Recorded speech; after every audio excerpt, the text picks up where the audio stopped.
Are we on? Hi, everybody.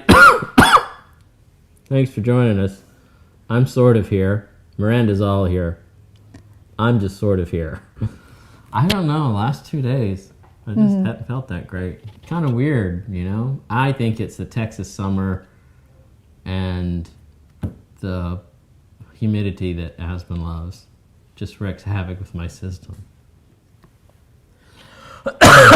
So I'll be here joining Miranda coughing and drinking water and trying to add my 2 cents whenever I can.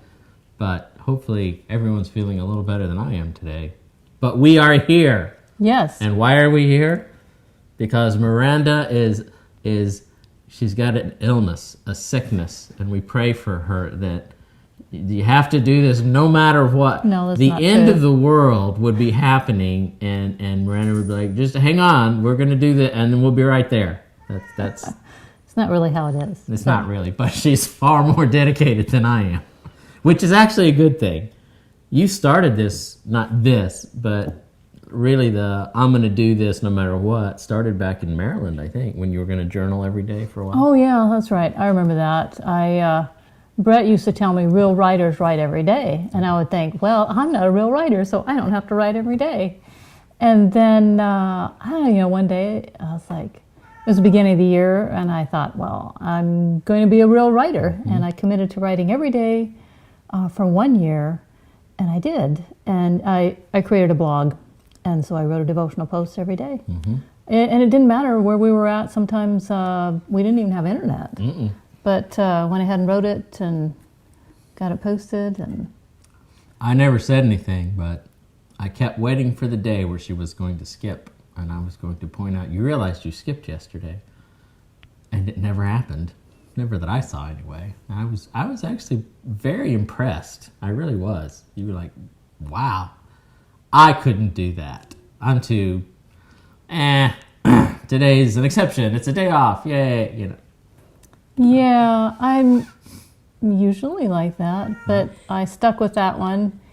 And writing your book. Yeah, and it was a good discipline. Yeah. It was. And now I also exercise every day. Yeah. And which was also, today was never a good day to exercise. Tomorrow would work. Yeah. Yeah. So I have adopted that same discipline now. Every day I take a nap, because even if I don't feel like it, I know discipline. Take that nap. That's important every day. All right. So anyway, enough with the preliminaries. So today we're talking about the Sabbath school lesson. Cain and Abel was today's lesson from the official adult Sabbath school lesson, which we taught over at the church we go to, and we're going to share with you some of the stuff that we did from there. Not everything, because some of it was pretty interactive, but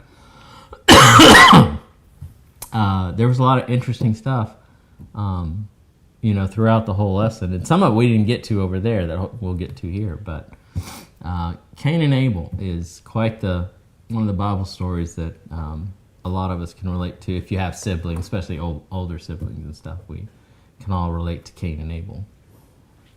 Yes. some people may have had a nice older sibling. No, I don't think so. Maybe. I never heard of it. My sister was pretty nice to me. Okay. Yeah, that's true. I guess. Well, good for you. The rest of us had to endure and suffer. Except for Aspen. I guess Aspens are very nice to her. Well, that's right, they are. They all wanted to be her favorite. Yeah. And so they all started being nice to her to see if they could be her favorite. That's good. Not what I had growing up. Lucky. Anyway, where do you want to start? I don't know. You know what? What about names and such? Well, because Eve named Cain because it meant basically acquisition or possession of something precious and powerful. Because she believed that quite possibly he was the Savior, come to save them. And then of course we had Abel later, who basically means vapor, breath, elusiveness, vanity there in Ecclesiastes. So, So when Eve had the two boys, one was given this great name because she thought he was going to be the child of the promise from the garden when, God said a Messiah was going to come. She thought this was probably him, her firstborn. And then if you read it in the original language, it's like, and I had this son, and we named him, and the world celebrated, and the birds sang, and the sun rose. And then for Abel, it's like, and then I had another kid. And that's about how the comparison goes, the firstborn, and this other one came along. We didn't plan it, just happened. And that's kind of the difference between the two. yeah, anyways, we talked in Sabbath school a little bit about what your name was and then what it might mean, or do you know how or why your parents named you what you did? So you know what, if you're listening and you want to tell us why your parents named you what you did, that could be interesting. Yeah. I mean, Brett has an interesting story. Well, my name's Richard Brett Hadley, and my mom was in love with the actor James Garner. And so I tell everybody, I was named after James Garner. Oh, what's your name? James Hadley. I said, no, my name's Richard Brett Hadley. I'm like, wait. I'm like, yes, figure that one out. And it's because he played a TV character called Brett Maverick, and both a television show and later in movies. And so she named me Brett from Brett Maverick from James Garner. So that's my claim to fame. The name doesn't mean anything special, just Brett means from Britain, so. Very convenient considering he is. I'm from Britain. Yeah, his family heritage is from Britain, so. Yep. It'd be like naming Aspen, I don't know, how do you say from in Spanish? Day? De? Yeah. De Vegas. She would be De Vegas, from Vegas. Aspen de Vegas. Aspen de Vegas. We should have gone with love that. Should have gone Aspen de Vegas. What's that mean? I'm from Vegas. I'm gonna write that down. That is my new name. Your new name, Aspen de Vegas. Okay. Yes. Miranda, she has a much better story than mine. Well, my mom had already had my older sister, and so It was Joy. Yeah, she named her Joy because she just knew her first child would be a joy. Yes. And then, not too long later, when she had me, since she'd grown up on a farm, having a boy was everything. And so since she already had a girl, she was really hoping that I would be a boy. And sadly, I began my career as a child as stubborn as... Rebellious you. Yeah, I was born a girl. And she had a boy's name picked out. It was quite... I was so glad I wasn't a boy. She would have named me Mylan Claire. I mean, can you just picture a Mylan Claire? Anyways, so nothing against any Mylan Claires out there, by the way, but So last minute, she's looking for a girl's name. She opens up the magazine, the Review and Herald, and she sees it as somebody's last name. And so there you go. There's my name, Miranda. Yep. She was way ahead of her time. Nobody else, when I was growing up, was named Miranda ever. Nobody could remember how to say it right. I was often called my sister's name Joy. And yeah, Melinda and Merlinda and Mindy, Mandy, whatever. It started with an M and a whatever. It was, yeah. I got Brad and Bread. I don't know how anybody would ever think they'd call their kid Bread, but I got called Bread so many times. Hey, Brad, Bread, boy. Yeah, yeah.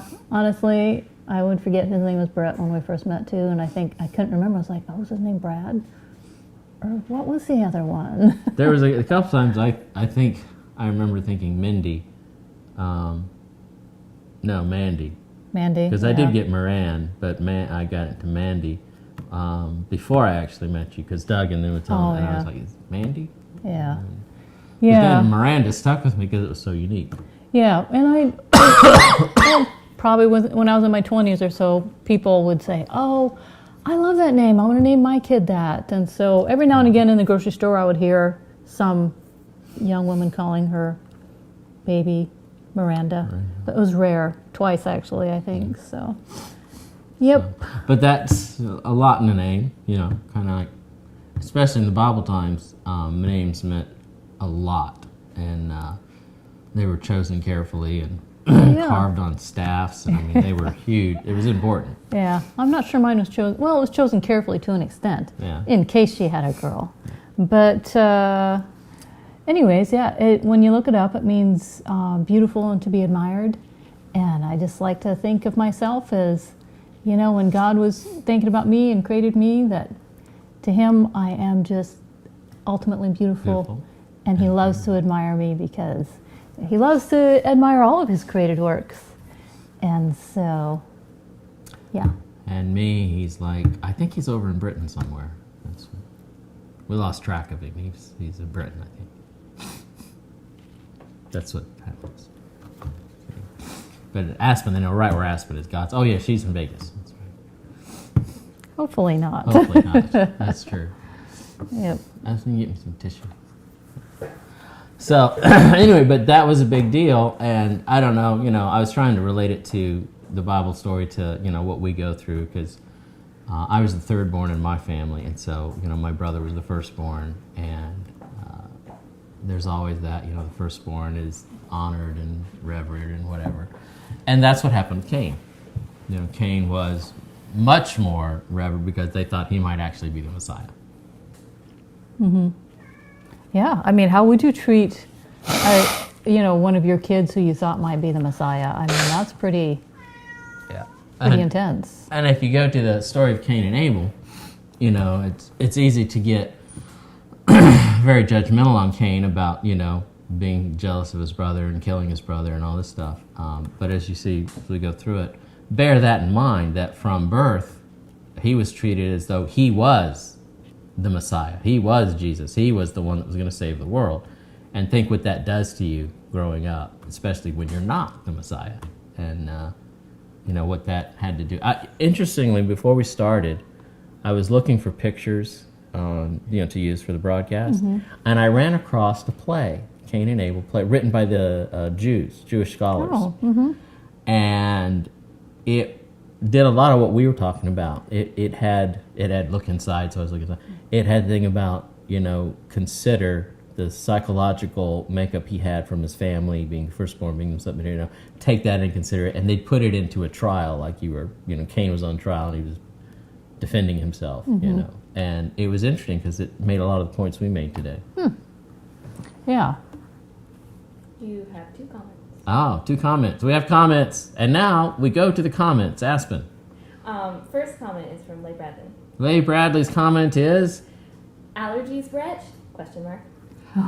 I hope so, because I hope I'm not sick. I hope it's allergies. We did go out and I took them off. I had 2 pictures of the blue bonnets. Is that what they were? Oh, yeah, they're the blue bonnets. Blue bonnets. And we went out last Sabbath and driving around to see the blue bonnets.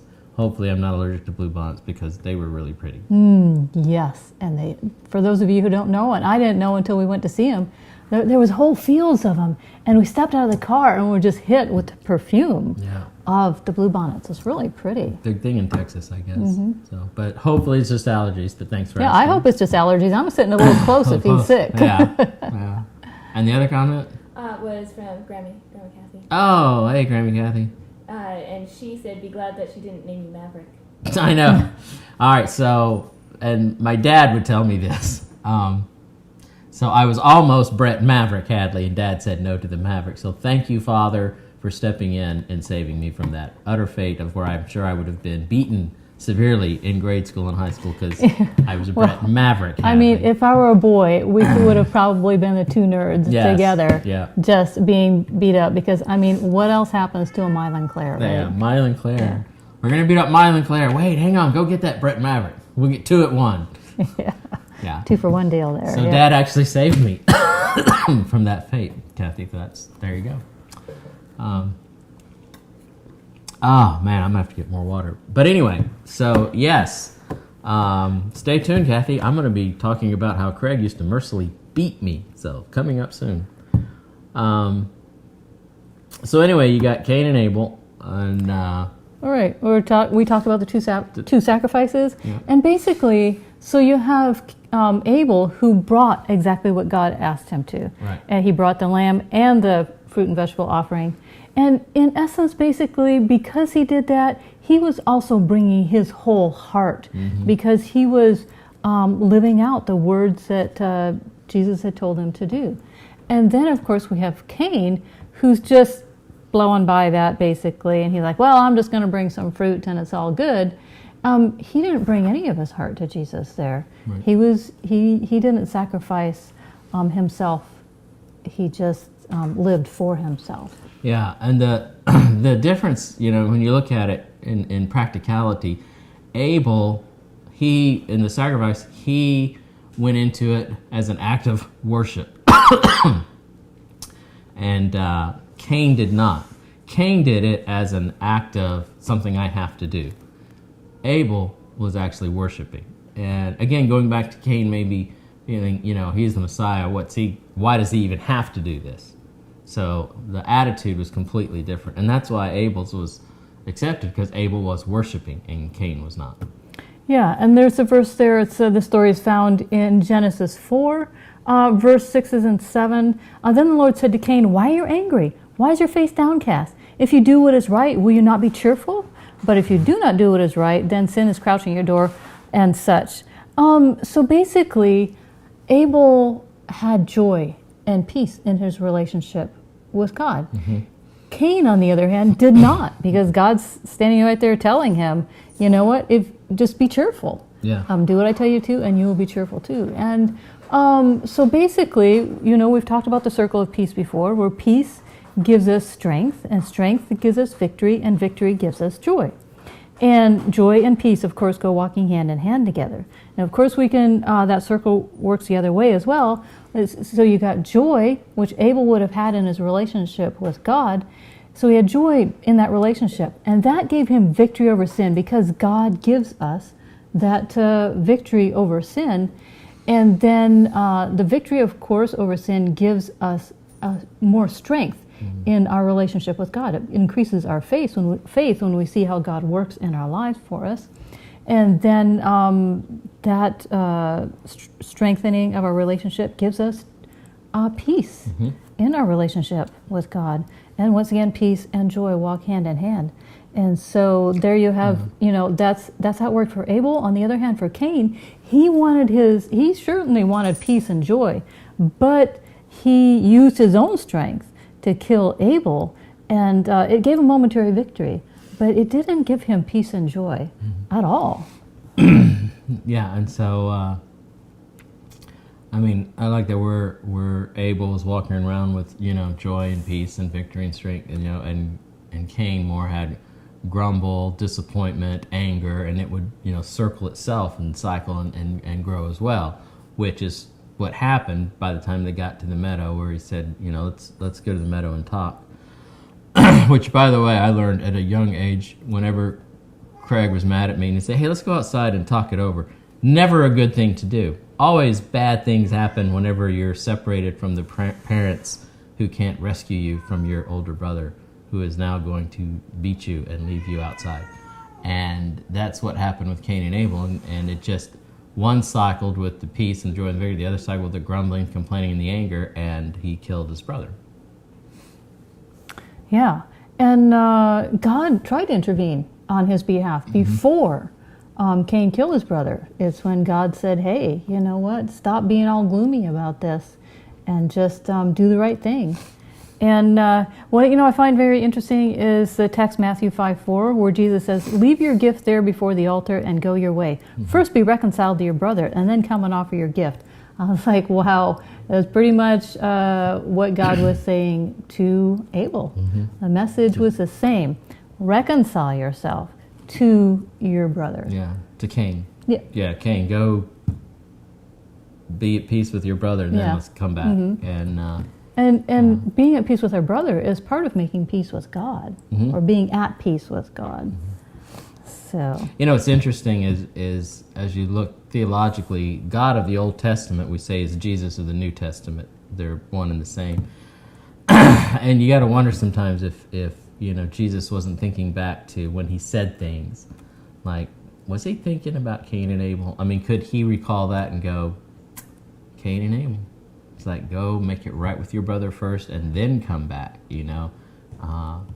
It just, when you take into consideration Jesus being both God and man and being everywhere at once and being, you know, in one place as, you know, the human incarnate of God, did he think of some of these things and remember these guys that he knew personally and thought, man, if only Cain had listened, you know, there would be a different story. Mm-hmm. So telling his disciples, be right with each other and then come and give your sacrifice. Yep, and then Matthew 5:4, blessed are those who mourn, for they shall be comforted. And how is it basically that this text applies to the story of Cain and Abel? Shall we just answer that for them? No. Are we having something interesting that we need to respond to, or? Let's see.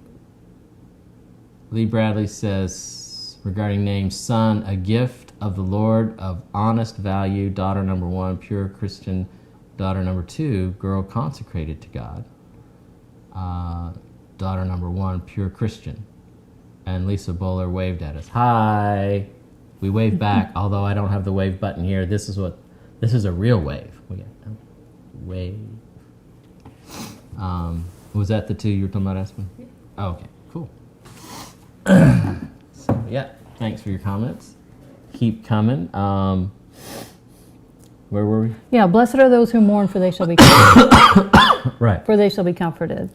So one of the things we asked our Sabbath school class today was Matthew 5:4. It says, blessed are those who mourn, for they shall be comforted. We said, how does that relate to Cain and Abel? How does blessed are those who mourn relate to the whole story of Cain and Abel? Yeah, and we actually had a lady who straight away Nailed it. Yes, Right nailed off. it. Yes. So basically, blessed are those who mourn, and they shall be comforted. Is mourning our spiritual poverty. And we've talked about the Beatitudes a couple times. And the first time I read through the commentary for that, and it said, this is what it means in the spiritual sense. I thought, oh yeah, that's really interesting. Because, yeah, sure, I have spiritual poverty. But I also said, but you know, while I may have spiritual poverty that is more than some people, I also have spiritual poverty that is less than other people's. And I merrily went on my way, thinking that I've read the commentary and I understand it. Well, You know what I have less of? What's that? Water. Oh, well, look, I'm good. I have more. Ah, thank you. Always prepared. Can't help myself. So Anyway, continue on.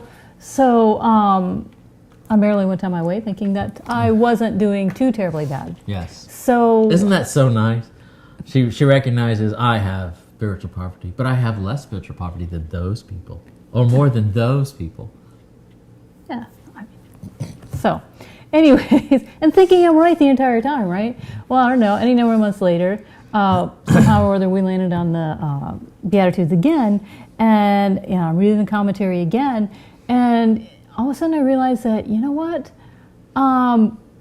My spiritual poverty is vast, and I have nothing good in my spiritual poverty. Basically, I could see it as a vast field of dried up stubble, and there was nothing that I could do to grow even one single blade of good works, basically, in that. And not only that, everybody's spiritual poverty is the same.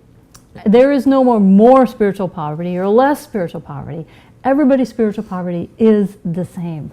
And so basically, Cain did not recognize his spiritual poverty. Yeah, that was it. Spiritual, you know, blessed are those who mourn, are those who are recognizing their spiritual need. And Right. Cain did not. And basically, then you have Abel, who God was working it out in his life, because God just wants to grow his spiritual vineyard with the grapes and the increase and all that kind of stuff, fruit like that in our lives. That's what He wants to do. But He was doing that for Abel, but He wasn't able to do that for Cain because Cain didn't recognize that he even needed it. Yep. Recognizing our need is one of the first steps of spiritual growth. We have to recognize we have a need. Oh boy, I could really go off on a tangent here, but we're going to stay on target. Right. Yeah. So we can get done and Brett can go take Yeah, another nap. Yeah. So actually the text basically for the day, and it's how it ended. And if you do not do well, sin is lurking at the door and its desire is for you, but you must master it. And this is what God was telling Cain, that you must basically, in other translations it says you must have self-control. And I think too many times we do feel as though we must dig in and do the right thing because People look at superficially, you look at this and go, here's God saying it, so yes, I must have self-control, I must have self-will, I must do this and pull myself up by my own bootstraps, and I must do it, and that's not what's going on here. Right. I mean, basically, we tend to, I know I did, tended to live my relationship with God as if having a checklist of good and right things to do was actually going to grow my relationship with Jesus. In reality, it's when I admit my weakness and God comes along with His grace and His mercy, and then He starts working out His salvation out in my life, which is entirely different. I mean, that then now increases my good works and such, but it's not mine, it's what God has worked out in me. Yeah. So I have a personal experience I'm going to share, basically, which kind of is how I deal with temptation and such, because we shouldn't be falling for all the temptations that come on, but how can we make that work? And I know for everybody it is probably a little bit different, but this is what works for me. So in Ephesians 6, it says that the shield, we are to take up the shield of faith, because that is what deflects the flaming arrows of the evil one. So the shield of faith is what deflects the temptation that the enemy shoots at us, right? And so I thought, all right, I'm going to take God up on that. And so when I would be tempted in whatever way that I didn't want to, and here's the thing is, like, you must remember, but sometimes you don't remember to do that. But it all eventually becomes a habit, more of a habit, if you continue to do it. When you do remember, even though there are times that you think you shouldn't have to, because the other person is clearly wrong. So sometimes you feel like you shouldn't have to apologize to someone else, but if you were not very nice in return to their not very nice, then you need to own up to your side of it. That's what I kind of meant. So anyways, so there was one morning that, I choose to take up my shield of faith when I'm being tempted, and it really is amazing how quickly God who makes that temptation go away. Now, some things He may take away permanently, right off. Other things, most of the time, it's a repeat. The devil comes back with more temptation, more and more, but God fights it off for us every time if we will ask Him to do that for us. So basically, there was one morning we'd had breakfast, and I was out in the kitchen cleaning, and Brett was in his office reading emails. And after a bit, he says, "Hey, Miranda," he says, "I got this email. You want to hear it?" And I said, "Oh, sure." So I went over, and he read it to me. And the first words out of my mouth were, "Stupid people. How can people be so stupid?" And so we talked about it for a few minutes, and it was really nothing that we could fix or solve, really, ever. It was one of those things you're going to have to wait for it to play itself out and just see what happened. So he went back to checking his emails. I went back to cleaning up the kitchen after breakfast. And, I'm just cycling through those thoughts of, stupid people, and all these negative thoughts about them and such. And so all of a sudden I realized, oh, you know what, Miranda, you don't want to be thinking negative thoughts about people. That's very judgmental and such like that, and we're not supposed to be judging of others. So I said, all right, I'll go ahead and take up my shield of faith against that. And it disappeared, like almost all gone. I'm usually used to it. The temptation is all gone, got peace about it and such. There was just a little bit hanging out, still a little bit of like against thinking about those people, So I thought, well, you know what? We sing praise songs, that's a good thing as well, and repeat the Bible verses and stuff, and that's a good thing. And yet it wasn't working like it usually did. And so finally I said, all right, God, I said, I'm not quite sure what's up here, but this isn't working like it usually is, and I want it gone entirely because I know that you can do that. And so if you could just, let me know what step I'm missing here. And so it's like this little voice ran through my head and said, so what did my son say when he hung on the cross? And I said, well, he said, Father, forgive them because they don't know what they're doing. And I laughed immediately because, forgive my translation, but are not people who don't know what they're doing stupid people? And instantaneously, the rest of it was just gone. And it took a solid 9 or 10 months for that situation to work itself out, and it did not end well. It kind of blew up at the end and such. But through the whole thing, well, I did say stupid people on a number of occasions as it was working itself out. In the meantime, I never could grunge up any amount of real anger at them or any unforgiveness. And here we are several years past that now. And it's, it's nice to live that way instead of just holding it against them. Mm-hmm. So, and that's how God comes along. And he does that stuff. He does this thing. What does he do? Mm-hmm. that only he can change our hearts like that. And it's pretty awesome. And I would make the point that, this is all taken from God's conversation with Cain, and even after he killed Cain, or Cain killed Abel, God was still conversing with him and trying to reach him. And I remember some of the guys in Vegas who did prison ministries used to use the Cain and Abel story as a story of hope for convicted murderers who are like, even after he killed his brother, God was trying to, God still loved Cain, and he was trying to reach Cain, and he took care of Cain, in different ways.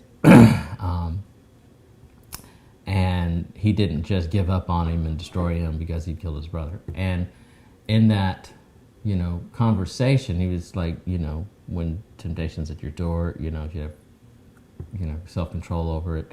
And when you look at self-control, that is a fruit of the Spirit. It's not something we do in ourselves. It is a fruit of the Spirit. It's a gift from God, which Miranda's story illustrates in that she went to that promise. She went to that no temptation sees you. She went to, here it is. And God provides a way of escape. Right. He does, through his shield of faith, basically, and the Holy Spirit, because, yes, the Holy Spirit gives us the gift of self-control.